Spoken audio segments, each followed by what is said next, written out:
عن أنس رضي الله تعالى عنه قال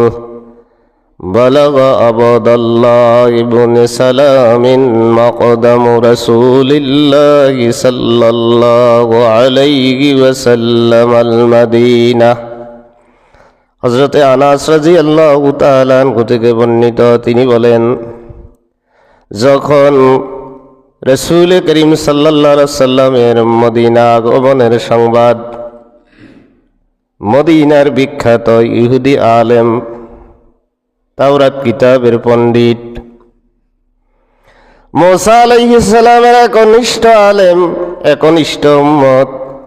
আব্দুল্লাহ ইবনে সালামের নিকটে নবীজি সাল্লাল্লাহু আলাইহি সাল্লামের আগমনের সংবাদ, মদিনা আগমনের সংবাদ যখন পৌঁছল, কার নিকটে? আব্দুল্লাহ ইবনে সালাম। তিনি